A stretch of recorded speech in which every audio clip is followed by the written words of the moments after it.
हाँ जी बच्चों, देखो हमारा जो नेक्स्ट टॉपिक है ये भी छोटा सा टॉपिक है, एवरेज ड्यू डेट की तरह। ठीक है ना। और एवरेज ड्यू डेट का थोड़ा सा इधर मतलब रोल रहेगा, बहुत थोड़ा सा। मतलब अगर हम एडीडी पहले पढ़ के आए हैं तो एसी मतलब अकाउंट करंट पढ़ना हमारे लिए आसान हो जाता है। याद रखना, ये करंट अकाउंट नहीं है, अकाउंट करंट। क्या बेटा जी, ये अकाउंट करंट है, करंट अकाउंट नहीं है ये। ठीक है ना। अकाउंट करंट बेसिकली है क्या? ये एक ऐसा कॉन्सेप्ट है जो इंटरेस्ट कैलकुलेशन में हेल्प करता है। किसमें?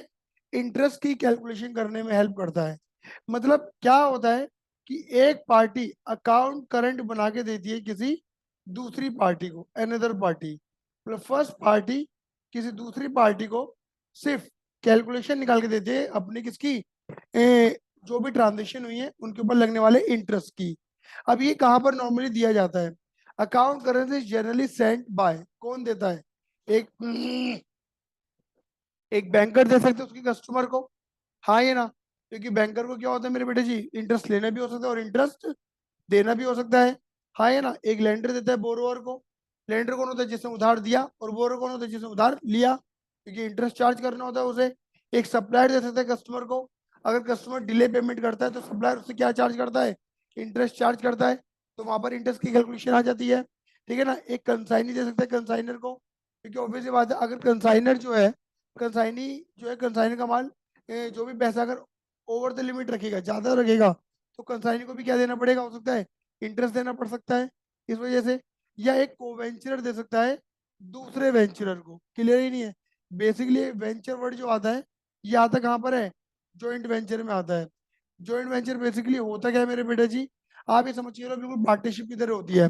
पार्टनरशिप जो आपने पढ़ी है 12th क्लास के अंदर, वो होती है लॉन्ग टर्म पार्टनरशिप, मतलब लंबे समय के लिए पार्टनरशिप। लेकिन जॉइंट वेंचर जो होता है टेम्परेरी पार्टनरशिप होती है। कुछ समय के लिए किसी मकसद के लिए एक या दो से ज्यादा बंदे आपस में जुड़ते हैं और उस मकसद पे होने वाले प्रॉफिट लॉस को आपस में बांटते हैं। जब वो मकसद खत्म हो जाता है तो उनकी पार्टनरशिप ऑटोमेटिकली डिमोलिश हो जाती है। बात क्लियर होगी नहीं हो गई? तो यहाँ पर क्या होता है, जो जैसे पार्टनरशिप में पार्टनर कहते हैं ना, ऐसे जॉइंट वेंचर में को वेंचरर कहते हैं। कि तो एक को वेंचर दूसरे को वेंचर को इंटरेस्ट की कैलकुलेशन करके दे सकता है फॉर फर्दर अप्रूवल, कि भाई जो हमने इंटरेस्ट कैलकुलेट करा है वो सही है या नहीं है। हाँ ये ना। यहाँ पे क्या होता है, हर एक सिंगल ट्रांजेक्शन के ऊपर इंटरेस्ट चार्ज किया जाता है। क्लियर ही नहीं है? क्या होता है बेटा? हर एक सिंगल ट्रांजेक्शन के ऊपर क्या होता है? इंटरेस्ट चार्ज होता है। क्लियर ही नहीं है? हमें वो इंटरेस्ट बताना होता है कि हमारा कितना इंटरेस्ट लेना बनता है और कितना इंटरेस्ट देना बनता है। तो नेट लेना बन रहा है या नेट देना बन रहा है, वो हमें पता लगता है अकाउंट करंट से। इसमें कुछ भी नहीं है।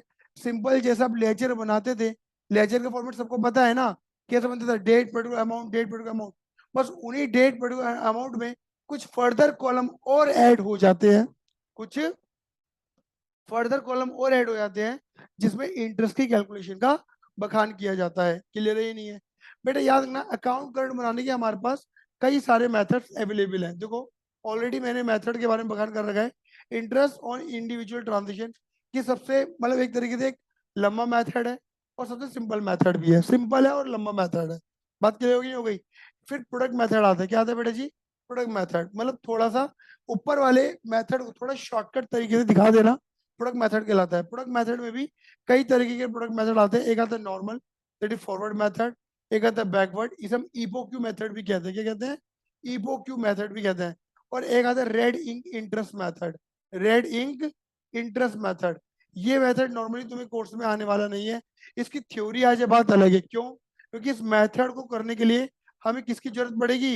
रेड इंक मतलब रेड पेन की जरूरत पड़ेगी हमें। और रेड पेन हमें परमिटेड नहीं है। ये बात समझ में आई नहीं आई? तो रेड इंक मेथड थ्योरी में आ सकता है, ये हमें समझाने के लिए, क्योंकि मैं तो आपको समझाने के लिए रेड इंक यूज कर लूंगा, तो समझाने के लिए समझा दूंगा, लेकिन एग्जाम में कभी नहीं आएगा ये रेड इंक मेथड। हाँ ये ना, पहला वाला आ सकता है interest on individual transaction, normal method आ सकता है, ईबोक्यू आ सकता है, बैकवर्ड फॉरवर्ड ये आ सकते हैं। और एक होता है product of balance method. Product of balance, ये पासबुक टाइप बैलेंस होता है, नॉर्मली बैंक वाले फॉलो करते हैं इस वाले मेथड को। तो ये अलग अलग मेथड है। बात क्लियर होगी नहीं हो गई? और इन मेथडों को समझने के लिए मैंने हर एक सिंगल मेथड का क्या ड्रॉ कर रखा है? फॉर्मेट ड्रॉ कर रखा है। बात क्लियर हो गई नहीं हो गई? तो पहले मैं आज आपको ना सिर्फ एक ही फॉर्मेट के बारे में बातें करूंगा। ठीक है ना? समय रहा तो दूसरे फॉर्मेट की हम बात कर लेंगे। क्लियर है ही नहीं है? तो देखो यहाँ पर पहला मैंने क्या लिखा है? Interest on individual transaction method. Interest on individual transaction. बात क्लियर हो गई नहीं हो गई? ध्यान से समझना, ये नॉर्मली मैं कहीं फॉर्मेट को पढ़वाता नहीं हूँ, लेकिन ये ऐसे फॉर्मेट है, इनको पढ़वाने की नीड है, यही तो आप गलती कर दोगे। यहाँ पे देखो क्या लिखा है, इन दी बुक्स ऑफ, मतलब जिसकी बुक में हम बना रहे हैं, इन दी बुक क्या लिखा है देखो, यहाँ ध्यान से पढ़ो, party, name of the party who given such statement, जो ये स्टेटमेंट देगी, मतलब जो ये अकाउंट करंट देगा। क्लियर ही नहीं है? कि जो पार्टी इंटरेस्ट की कैलकुलेशन कर रही है, बोलो हाँ या ना? हाँ या ना? जैसे कंसाइनी दे रहा है कंसाइनर को, तो इन the books of consignee, banker दे रहे हैं कस्टमर को, तो इन दी बुक्स ऑफ बैंकर। समझ गए? फिर यहाँ लिखेंगे डैश, डैश लिखा हुआ है, party receiver of statement. Clear ही नहीं है? जिस बंदे के पास स्टेटमेंट जाएगा, जैसे सपोज मैं स्टेटमेंट दे रहा हूँ किसको, विशेष को दे रहा हूँ, तो लिखा जाएगा इन दी बुक्स ऑफ विवेक। फिर लिखा जाएगा देखो यहाँ पर क्या, विशेष इन अकाउंट करंट, देखो यहाँ पे क्या लिखूंगा मैं, बोलो, मैं दे रहा हूँ ना, विशेष इन अकाउंट करंट विद विवेक। समझ गए? क्लियर ही नहीं है? और कितने पीरियड का दूंगा, for the period, beginning date, और फिर अब वो भी बात है, मंथली भी हो सकती है, क्वार्टरली भी हो सकती है, और हाफ ईयरली या एनुअली, और टाइम पीरियड भी डिपेंड करता है कि कितने समय का मैं इसे अकाउंट करंट बना के दे रहा हूँ, कितने समय का मैं इसे ब्याज कैलकुलेट करके दे रहा हूँ। बात क्लियर हो गई नहीं हो गई? अगर मैं ध्यान से तुम्हें दिखाऊं, तो आपको पता है ना, ये आपके लेजर में ये होता था, देखो ये याद आ रहा है, देखो ये कौन सा अल्फाबेट बना दिया मैंने, टी। लेजर क्या होता था, टी शेप फॉर्मेट ही तो होता था। ये होता था तुम्हारा डेबिट, और ये होता था तुम्हारा क्रेडिट। अब देखो जो लेजर के अंदर नॉन कॉलम है वो कौन कौन से हैं, डेट, पर्टिकुलर, अमाउंट, बोलो हाँ ये ना? ऐसे देखो, डेट, पर्टिकुलर और अमाउंट। क्लियर ही नहीं है? सिर्फ तीन कॉलम इधर बढ़े, तीन कॉलम डेबिट में बढ़े, तीन कॉलम क्रेडिट में बढ़ गए, बोलो हाँ ये ना? बताओ कौन से डेट कॉलम बढ़े यहाँ पे, ड्यू डेट, डेज और इंटरेस्ट, बोलो हाँ ये ना? क्लियर ही नहीं है? देखो इंटरेस्ट कोई बहुत बड़ी चीज नहीं है, आप ये लगा के चलो, हर एक सिंगल ट्रांजेक्शन पे अलग अलग इंटरेस्ट निकलेगा, अलग अलग अमाउंट, अलग अलग डेज, अलग अलग ड्यू डेज, अलग अलग डेज, अलग अलग इंटरेस्ट। समझ गए? दोबारा बोलूं, यहाँ पे जितनी भी अमाउंट होंगी ना, हर अमाउंट का एक ड्यू डेट होगी, उसके अकॉर्डिंग डेज निकलेंगे, और हर अमाउंट पे निकलेगा अलग अलग ब्याज निकलेगा। क्या मेरी बात क्लियर हुई? बोलिए हाँ या ना? क्या मेरी बात क्लियर हो गई? यहाँ पे सबसे बड़ा बवाल बताओ क्या है, इंटरेस्ट बवाल नहीं है, इंटरेस्ट निकालना बहुत आसान है भाई, PRT/100। अच्छा एक बात मैंने नहीं बताई थी, फिर भी बोल देता हूँ, ADD के अंदर सिर्फ सिंपल इंटरेस्ट फाइंड कर सकते हो, कंपाउंड इंटरेस्ट फाइंड नहीं हो सकता, मैंने नोट्स में लिखा भी हुआ है। बात क्लियर हो गई नहीं हो गई? सिमिलर यहाँ पर भी है, यहाँ पर भी हम SI की बात करें, सिंपल इंटरेस्ट की बात कर रहे हैं, कंपाउंड इंटरेस्ट की बात नहीं करेंगे। बात क्लियर हो गई नहीं हो गई? चले बेटा, यहाँ पे डेज निकालना भी बड़ा आसान है, डेज भी दिक्कत नहीं है। यहाँ पे क्या होता है, due date to end date of the period. यहाँ पे जो एंड डेट होती है ना, उसी डेट को क्या बोलते हैं, बोलो? Base date. बताओ तुम ADD के अंदर क्या करते थे, बेस डेट से ड्यू डेट पे भागते थे, ऐसे था? मैं पहले बता के चल रहा हूँ, ये चीजें मैं इसलिए बोल देता हूँ क्योंकि नहीं तो कंफ्यूजन पैदा करते हैं ये, क्योंकि जब दोनों चैप्टर आ जाते हैं ना, तो हमें ये याद नहीं आता कि ड्यू से बेस पे जाना है, बेस से ड्यू पे जाना है, दोनों में उल्टा है। मेरे नोट्स के अंदर भी लिखा हुआ है, ADD में एवरेज ड्यू डेट में तुम बेस डेट से ड्यू डेट की तरफ भागते थे, बेस डेट से ड्यू डेट, यहाँ पे ड्यू डेट से बेस डेट की तरफ भागोगे। अब आपको बेस डेट क्या होती है, बेस डेट होती है year ending period, year ending date. जैसे अगर यहाँ पे क्वार्टरली एंड है तो quarterly end date, monthly end है तो मंथली एंड डेट, है ना? ईयर एंडिंग है तो ईयर की एंडिंग डेट। वो जो डेट होंगी आपकी, वो कहलाएंगी आपकी क्या मेरे बेटा जी, बोलो? बेस डेट कहलाएगी। क्लियर ही नहीं है?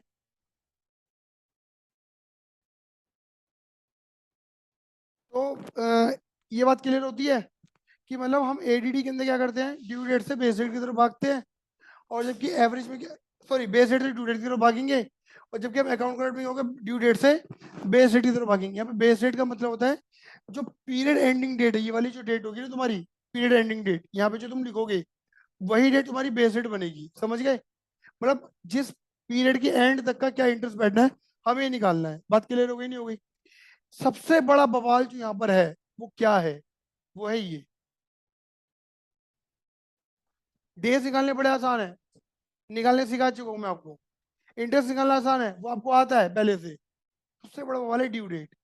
ड्यू डेट में कई सारी बातें जो तुम्हें ध्यान ध्यान में अपने दिमाग में बिठानी पड़ेंगी। कुछ बातें ऑलरेडी पुरानी है, तुम ऑलरेडी पढ़ चुके हो, उन्हें रिपीट करेंगे, बात क्लियर होगी नहीं होगी? कुछ बातें तुमको ध्यान में रखनी पड़ेंगी। बात क्लियर हो गई? अब देखो जैसे मैं आगे बढ़ता हूँ, यहाँ पे देखना जरा, पॉइंट नंबर 1 देखना यहाँ पर, अभी ऊपर वाली बातें पढ़वाऊंगा मैं आपको। यहाँ पे लिखा है calculation of due date is same as before mention in the chapter average due date. आप वही ड्यूटी जैसे निकालते थे बिल्कुल वैसे ही है। मैंने बोला ना कुछ बातें तुम्हें पता है, like negotiable instrument, bills of exchange को लेकर तुम्हें पता ऑलरेडी है ना। टर्म ऑफ बिल मतलब बिल कितने समय का बना हुआ है, plus 3 days of grace subject to the public and emergency holiday, पता है आपको। फिर लिखा नॉर्मल बिजनेस ट्रांजेक्शन, बिजनेस के अगर नॉर्मल ट्रांजेक्शन होंगी तो ड्यू डेट कैसे निकाली जाएंगी, देखना। प्रेफरेंस नंबर 1 क्या लिखा है, if credit period given, if, थोड़ा बड़ा कर देता हूँ ये आपको चलो, इफ क्रेडिट पीरियड गिवन, मतलब वही वाली बात है कि बिजनेस की ट्रांजेक्शन तुम्हें क्रेडिट पीरियड पता है, ऑलरेडी पता है ना क्रेडिट पीरियड क्या होता है। क्रेडिट पीरियड होता है कि फ्री पीरियड जिसमें इंटरेस्ट लगने वाला नहीं है। तो if credit period given adding term in date of transaction, याद रखना, डेट ऑफ जिस दिन वो ट्रांजेक्शन हुई है उसमें वो टर्म ऐड कर देना, ये ध्यान रखो, not in date of invoice, मतलब बिल जिस दिन बना है उसमें ऐड मत करना, डेट ऑफ ट्रांजेक्शन में ऐड किया जाएगा उस टर्म को। बात क्लियर हो गई, इसमें डेट ऑफ ट्रांजेक्शन, ये ध्यान रखना। Preference number 2, if credit period not given take date of invoice, तब आपको यहाँ पे क्या लेनी है, डेट ऑफ इनवॉइस, जिस दिन बिल बना। बात क्लियर हो गई, वो ड्यू डेट कहलाएगी, समझ रहे हो। वहां पे ऐड करने के बाद आएगी डेट ऑफ ट्रांजेक्शन में, और डेट ऑफ ट्रांजेक्शन की अगर term given credit period given नहीं है तो क्या लोगे, डेट ऑफ इनवॉइस को अपने ड्यू डेट मान लोगे। Neither credit period given not date of invoice, कह रहे हैं ना तो हमें डेट ऑफ इनवॉइस पता, ना तो डेट ऑफ इनवॉइस पता, और ना कितने समय का क्रेडिट पीरियड है वो पता, तो डेट ऑफ ट्रांजेक्शन ही ले लोगे, बात खत्म। Taking date of transaction as due date, ये प्रेफरेंस के अकॉर्डिंग है कि आपके पास कैसी डिटेल अवेलेबल है। P1 है तो P2 लगाओ, P1 है, P1 है तो P1 लगाओ, P2 है तो P2 लगाओ, P2 P3 है तो फिर P3 लगाओ। प्रायोरिटी बेसिस पे देखो क्या इंफॉर्मेशन आपके पास अवेलेबल है। Term of bill in days, first day always have been ignore, आपको मैंने पहले बता रखा था कि जब जब भी आप डेज ऐड या लेस करते हो पहले दिन इग्नोर मार देते हो, वही चीज यहाँ पर भी है। अब देखो यहाँ पर मैंने क्या लिखा है, इंपॉर्टेंट ट्रांजेक्शन, इंपॉर्टेंट ट्रांजेक्शन में क्या लिखा है, देखो, due date of post dated cheque, जिसमें बच्चे कंफ्यूज होते हैं, पोस्ट डेटेड चेक, अगर तुम्हें कोई पोस्ट डेटेड चेक की ट्रांजेक्शन मिली है, पहले समझना कि पोस्ट डेटेड चेक होता क्या है। पोस्ट डेटेड चेक होता है कि फ्यूचर की डेट का चेक, फ्यूचर की डेट का चेक, जैसे आज तारीख है क्या, 21 अक्टूबर, तो मैंने क्या करा, 1 नवंबर का चेक काट के यश को दे दिया, तो अभी 1 नवंबर आई तो नहीं है ना, फ्यूचर की किसी डेट का चेक काट के दे रहा, वो कहलाता है पोस्ट डेटेड चेक। और अगर ये यश आज की डेट में बैंक में जाएगा ना तो बैंक वाले रुपए नहीं देंगे, बैंक वाले कहते हैं कि भैया 1 नवंबर का चेक है, ये तो 1 नवंबर को आना, ये 1 नवंबर से 3 महीने के अंदर आ जाना, तो क्योंकि एक चेक 3 महीने के लिए वैलिड होता है, तभी आपको पैसा दिया जाएगा। बात क्लियर हो गई, इसे पोस्ट डेटेड चेक कहते हैं। तो पोस्ट डेटेड चेक में ड्यू डेट तुम क्या लेने वाले हो, डेट ऑफ चेक, मतलब जो चेक पे डेट लिखी हुई होगी उसे तुम क्या बोलोगे, ड्यू डेट बोलोगे। बात क्लियर हो गई। नंबर सेकंड ट्रांजेक्शन क्या है, due date of purchase return और सेल रिटर्न, समझो ये बड़ा इंपॉर्टेंट है। परचेज करो माल वापस कर दिया, सेल करो माल वापस आ गया, तो अगर परचेज रिटर्न की ट्रांजेक्शन है या सेल रिटर्न की ट्रांजेक्शन है तो उसमें ड्यू डेट क्या लोगे, is same as due date of original sale और purchase if credit period is allowed. बोलो हाँ ये ना, मैंने यहाँ पे लिखा भी हुआ है कि मेरे नोट्स का क्वेश्चन नंबर 14 इसके ऊपर बेस्ड है, हाँ ये ना, मतलब अगर आप क्वेश्चन नंबर 14 कर लोगे तो आपको ये कॉन्सेप्ट क्लियर हो जाएगा। बात क्लियर हो गई नहीं हो गई, मैंने ये मेंशन करा हुआ है, फिलहाल अभी हम इसकी बात नहीं कर रहे, कॉन्सेप्ट की बात कर रहे हैं। तो देखो अगर परचेज रिटर्न या सेल रिटर्न की ट्रांजेक्शन आती है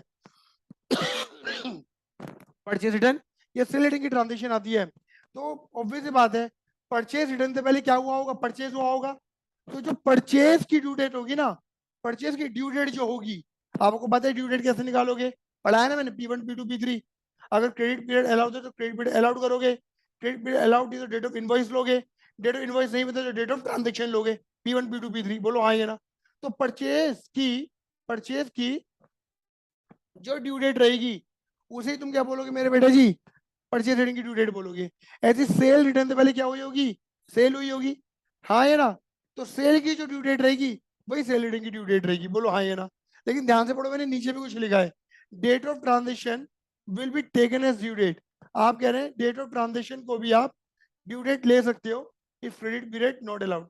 आप सीधी सीधी बात ध्यान रखो कि परचेज रिटर्न की परचेज की ड्यू डेट, सेल रिटर्न की सेल्स वाली ड्यू डेट को ही इसकी ड्यू डेट मानना, बस इतना दिमाग में रखो। जो लिए ऊपर लियोगी वही नीचे ले लेना। समझ गए? बोलो हाँ ये ना। कैलकुलेशन ऑफ डेज, डेज कैसे कैलकुलेट करोगे? Generally days are calculate from due date of each transaction to cut off date, base date, period ending date. आप इसे कुछ भी कह लो, आप कट ऑफ डेट कह लो, बेस डेट कह लो, या पीरियड एंडिंग डेट कह लो। क्लियर है? ये नहीं है, आपको ड्यू डेट से पीरियड एंडिंग डेट तक भागना है। बोलो आइए ना। और देखो मैंने नोट से बता भी दिया तुम्हें कि अकाउंट करंट में ड्यू डेट से बेस डेट में भागोगे, और एवरेज ड्यू डेट में क्या करते हो तुम? एडीडी में बेस डेट से ड्यू डेट की तरफ भागते हो। In all transaction first day, पहले दिन इग्नोर ही करना पड़ता है। बट याद है मैंने बताया था कि एक कॉन्सेप्ट था जो अकाउंट करंट का कॉन्सेप्ट था, मैं एडीडी में लगाना शुरू कर दिया था मैंने, और आंसर नहीं आया था हमारा। वो यही वाला कॉन्सेप्ट था। But in case of BD, first day counted. BD में पहले दिन लेते हैं, बताऊंगा, चिंता मत करो। बैलेंस के अंदर पहले दिन लेते हैं। बात क्लियर हो गई? इंटरेस्ट निकालना बहुत आसान है, कुछ भी नहीं है। आया? क्लियर है? ये नहीं है? देखो मैंने अपने तामझाम को बड़े शॉर्टकट तरीके से अप्लाई करा हुआ है। देखो यहाँ पर सारी बातें क्या है, लेजर बनाना बड़ा आसान है। सारी बातें क्या है? पहला है डीडी, डीडी का मतलब है ड्यू डेट निकालो, सही बात है? ये नहीं है? दूसरा है डेज, ड्यू डेट के बाद क्या निकालोगे? डेज, ड्यू डेट से बेस डेट की तरफ भागोगे। फिर क्या लगाओगे? फॉर्मूला। क्या लगाओगे? फॉर्मूला लगा के क्या करोगे? इंटरेस्ट निकालोगे। बोलो हाँ ये ना। बोलो फॉर्मूला लगाओ, इंटरेस्ट निकालो। और फिर क्या लिखा है? बैलेंस करो। बोलो हाँ ये ना। D D D, D D D, F I B. समझ गए? Due date, days, formula, interest, balance. बोलो हाँ ये ना। क्लियर नहीं है? ये जो मैंने बातें लिखी हुई है ना इसके ऊपर, ये जो 2 स्टार करके लिखी हुई है, ये कोई नई बातें नहीं है मेरे बेटे जी। आसान है, समझ में आ जाएंगी जब हम प्रैक्टिकल करेंगे। क्या मेरी बात क्लियर हुई? तो फटाफट से हम एक प्रैक्टिकल देखते हैं, और हमें अकाउंट करंट का थोड़ा और कॉन्सेप्ट एक नॉलेज हो जाएगा, समझ में आ जाएगा। बात क्लियर होगी कि क्या ना क्या चाहते हैं? बोलो हाँ ये ना। चलिए, तो देखिए मैंने आप सभी के लिए ऑलरेडी क्वेश्चन बैंक बना रखा है।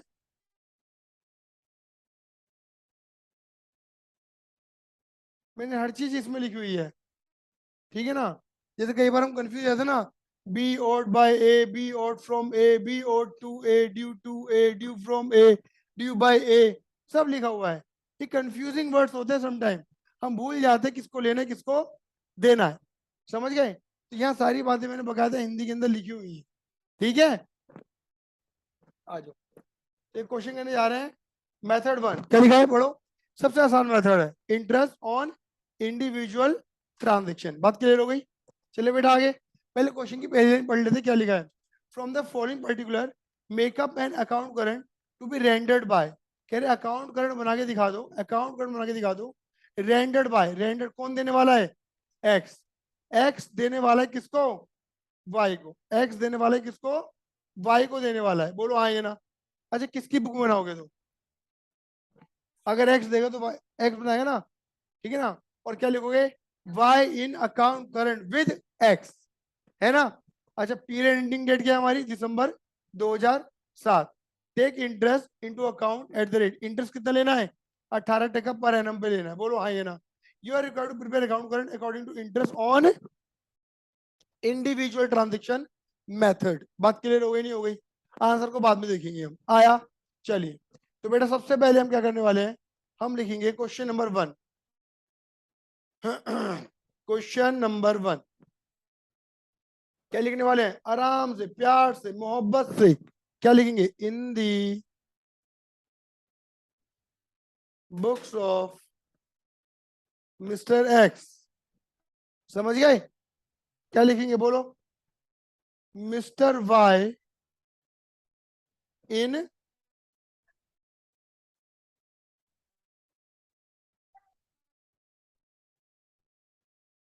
Mister Y in account current with mister X. ठीक है, उसके बाद क्या था?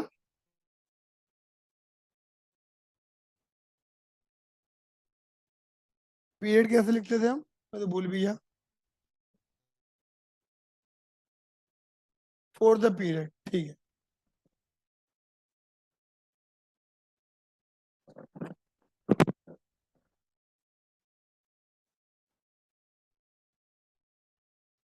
फॉर द पीरियड कहां से शुरू हो रहा है, कहाँ लिखा 1 जनवरी से हो रहा है, 1 जुलाई से हो रहा है। Balance on by mister Y है ना, ठीक है, बात क्लियर हो गई। ठीक है, तो शुरुआत हो रही है 1 जुलाई 2007 से टू 31 दिसंबर 2007। बात क्लियर हो गई, अरे क्लियर है, चलो।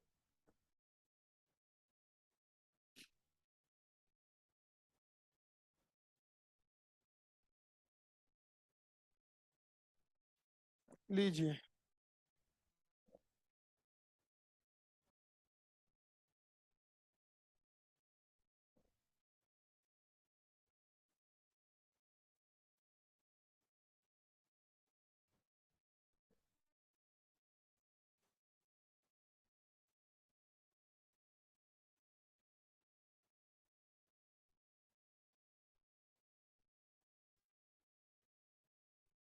तो बेटा देखो फॉर्मेट बन के तो हमारा तैयार है, ठीक है। डेज पर्टिकुलर अमाउंट, ये तो नॉर्मल कॉलम है, due date days interest, due date days interest, ये होता है।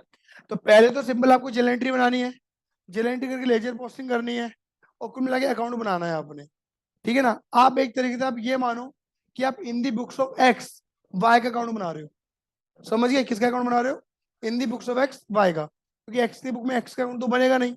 चलिए, तो देखो ट्रांजेक्शन पहली क्या लिखी है, 1 जुलाई को balance on by mister Y, इसका मतलब पता क्या है, वाई से उधार, मतलब वाई को रुपए देने हैं।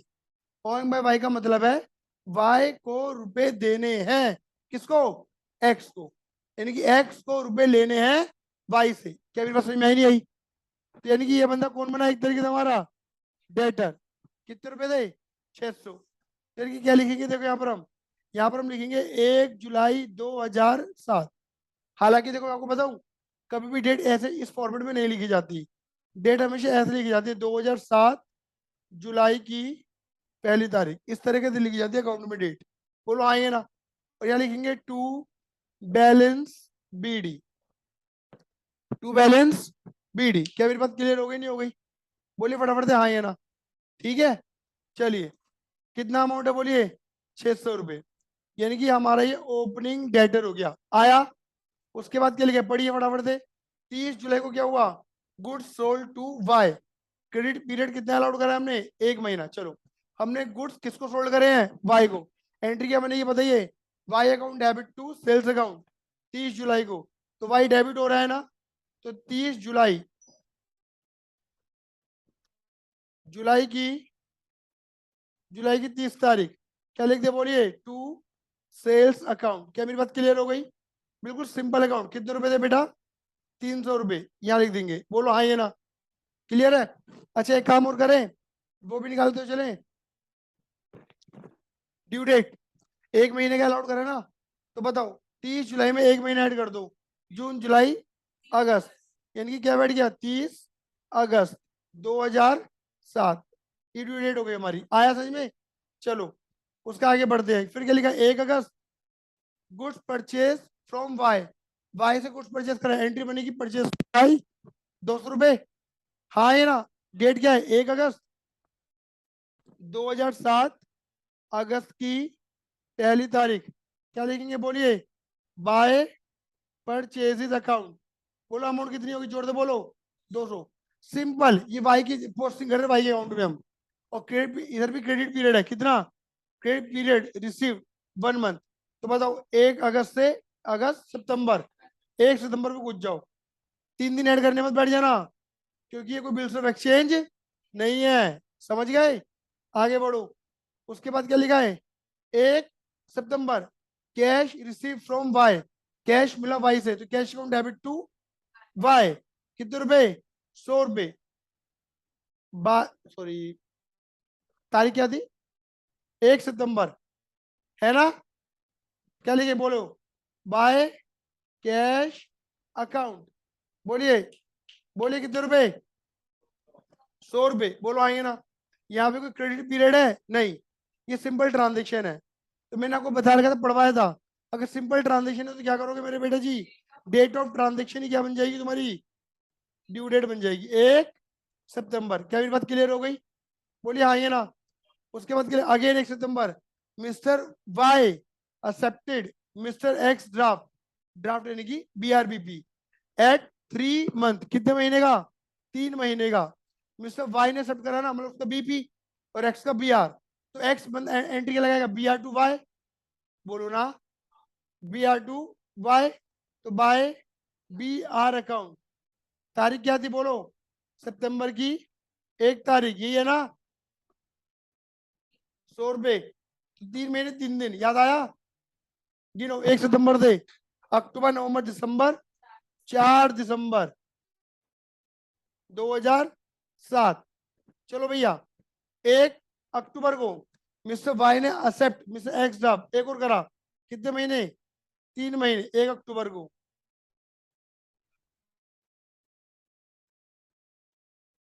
बोलो बाय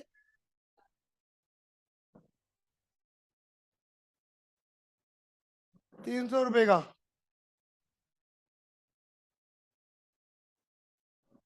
ड्यू डेट क्या आ गई तुम्हारी, 2007, नहीं 8, 8, 8, 8। क्लियर है? आ गया? ये हमारी पोस्टिंग हो गई, ठीक है। अच्छा, यहाँ पर ड्यू डेट क्या लोगे, सिंपल, 1 जुलाई 2007। अच्छा, अब पीरियड एंडिंग डेट क्या है हमारी, सही बात है, ये हो गई हमारी ड्यू डेट। ड्यू डेट से आप इसी डेट को क्या बोलते हो, base date. Base date, period ending date, cut off date, कुछ भी कह लो आप। बोलो हाँ ये ना। क्या मेरी बात क्लियर हो गई? आ गया? बोलो ना बच्चे, क्लियर है? चले बेटा आगे आ जाओ। तो बेटा आप क्या निकालते हैं, डेज निकालते हैं। 1 जुलाई से, देखो 1 जुलाई से 31 दिसंबर, याद रखना 1 जुलाई भी काउंट होगा।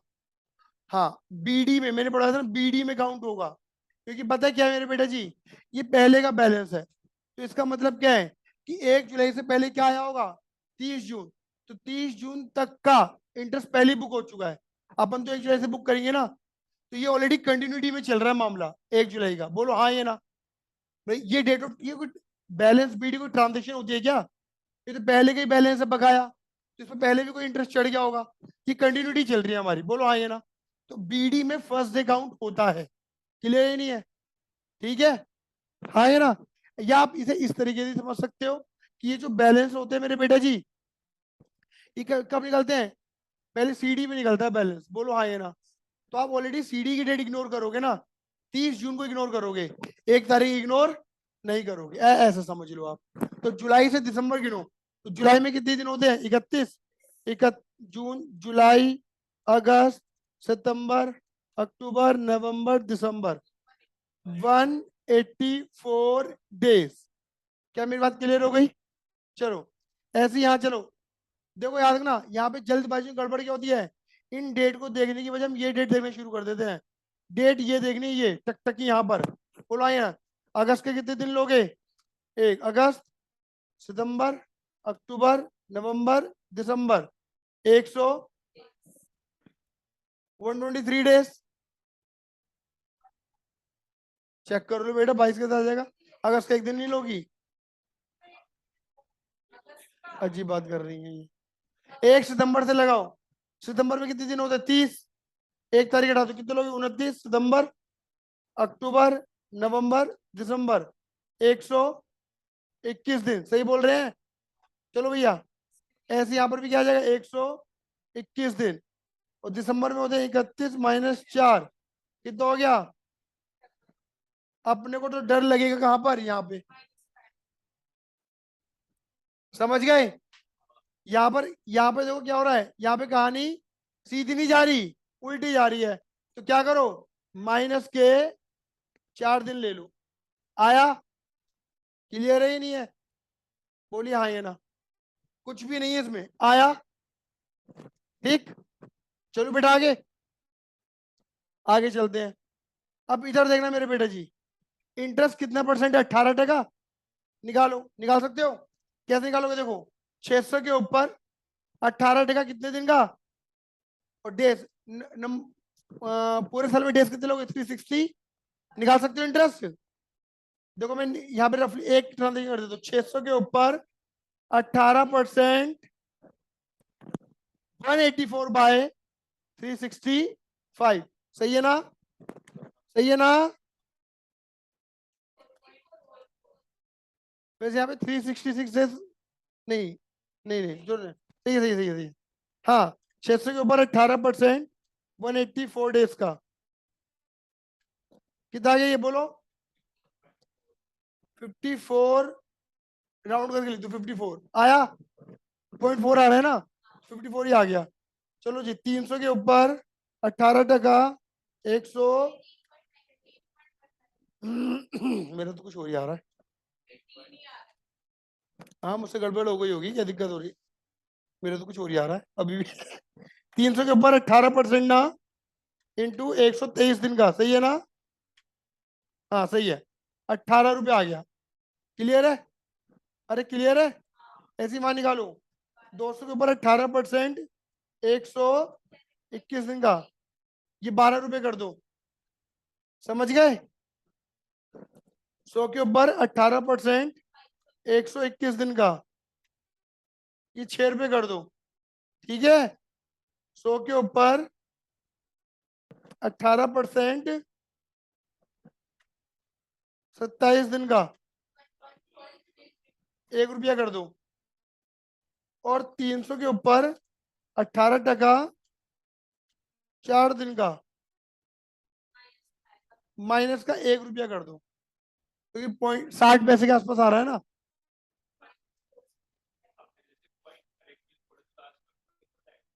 देखेंगे बेटा, फर्क पड़ेगा नहीं पड़ेगा, और नहीं तो 2 डेसिमल तक लेंगे, मैक्सिमम के लेंगे तो। अभी देख लेते हैं हम, कोई दिक्कत वाली बात नहीं है। तो बात क्लियर हो गई? आया? अब देखो, कि तुमने इंटरेस्ट बुक करा, ठीक है बच्चे? क्लियर है? चलो, अब तुम ये देखो कि इंटरेस्ट जो है तुम्हारे डेबिट में कितना है टोटल? 54 और 18, 72। और क्रेडिट वाला देखो, क्रेडिट कितना आ रहा है? 12, 6, 18। आंसर हमारा सही आ रहा है। क्लियर ही नहीं है? आई बस में नहीं आई? देखो, डेबिट डेबिट वाला ज्यादा है, क्रेडिट वाला कम है। तो देखो, डेबिट का मतलब क्या होता है समझो? डेबिट का रूल क्या कहते हैं? डेबिट द रिसीवर, सामने वाला बंदा रिसीवर है। बोलो हाँ, तभी तो वो डेबिट हो रहा है। क्लियर ही नहीं है? यानी कि हमने जो सामान बेचा था, आप इस तरीके से लो, डेबिट का मतलब है सामने वाला बंदा डेटर है, तो यानी कि हमें सामने वाले बंदे से इंटरेस्ट लेना है। तो ये जो डेबिट वाला इंटरेस्ट है ना, 54 और 18, ये हमें इंटरेस्ट लेने हैं। और क्रेडिट द गिवर, यानी कि सामने वाला बंदा क्या हो गया? क्रेडिटर हो गया हमारा। क्रेडिटर का अगर बंदा क्रेडिटर है तो हमें इंटरेस्ट देना है, तो यानी कि वो इंटरेस्ट हमें देना है। तो यानी कि अपने को लेना कितना है? 54 प्लस 18, डेबिट वाला ऐड करो, और देना कितना है? 18। तो डेबिट वाला ज्यादा है, क्रेडिट वाला ज्यादा है, तो यानी कि अपने को इंटरेस्ट लेना है। बोलो हाँ, ये ना? तो अब लगाएंगे इंटरेस्ट को बुक करने की एंट्री। देखो, पहले तो यहां लिख देंगे बाय इंटरेस्ट ना, सॉरी, ये तो नॉर्मल होता ना। देखो, तो कितना डिफरेंस आ रहा है? 54 का। अब इंटरेस्ट बुक करने की एंट्री क्या लगेगी? ये लगाओ आप। इंटरेस्ट मुझे लेना है ना, बोले मेरी बनी इनकम, और किसे लेना है मुझे? वाई से। तो वाई डेबिट टू इंटरेस्ट। अरे आया? कितने रुपए बोलो? यहाँ पर लिखूंगी इस वाले कॉलम में 50, और पता है तारीख क्या डालूंगा? दिसंबर की लास्ट डेट। आया या नहीं आया? अरे बोलो हाँ, ये ना? फिर निकाल देंगे क्या? By balance CD. बोलिए, दिसंबर की 31 तारीख। करो बेटा, 600, 354 माइनस 200, 100, 100, 300, तो सीडी निकल कर आ रहा है 254 रुपये। क्लियर है? टोटल, टोटल दिसंबर के बाद क्या है बोलिए? जनवरी की 1 तारीख 2008 टू नेट इंटरेस्ट, मुझे इतने रुपए लेने हैं वाई से। क्या मेरी बात क्लियर हुई नहीं हुई? हाँ, ये ना? और ये जब स्टेटमेंट में भाई को दूंगा, तो मैं भाई को बता दूंगा कि देख भाई, इन ट्रांजेक्शन मेरा इतना इंटरेस्ट बनता है, उन ट्रांजेक्शन मेरा इतना इंटरेस्ट देना बनता है, तो नेट इंटरेस्ट मेरा इतना लेना बनता है जो मैं बुक कर रहा हूँ। तो याद रखना ये जो 3 कॉलम है ये सिर्फ कैलकुलेशन वाले कॉलम है, ये एक्चुअली मेरा कोई खाता नहीं है। समझ गए? मेरा जो मेन अकाउंट है, जो मेरा मेन कॉलम है वो ये अमाउंट का कॉलम होता है। बात क्लियर हो गई नहीं हो गई? जहां पर मैं अपने इंटरेस्ट बुक करूंगा एंट्री लगाई है मैंने, वाई डेबिट टू इंटरेस्ट, क्योंकि इनकम बनेगी मेरी, मुझे लेना है। आया? क्लियर है? बोलिए हाँ या ना। प्रोडक्ट मेथड भी कुछ ऐसा ही है, बस बहुत आसान है।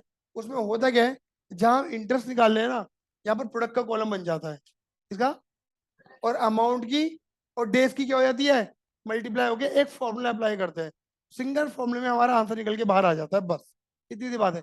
जैसे यहाँ पे तुम क्या कर रहे हो, अलग अलग ट्रांजेक्शन में अलग अलग इंटरेस्ट निकाल रहे हो ना, और वही वाली बात जो तू कह रहा है कि फ्रैक्शन आ रहा है, पॉइंट आ रहा है, आप राउंड ऑफ कर रहे हो, अंत में फर्क पड़ जाएगा, तो प्रोडक्ट मेथड इस फर्क को क्या कर देता है, खत्म कर देता है, क्योंकि वो एक ही अमाउंट निकाल के दे देगा, या तो इंटरेस्ट लेने का या इंटरेस्ट देने का। ये बात समझ में आई?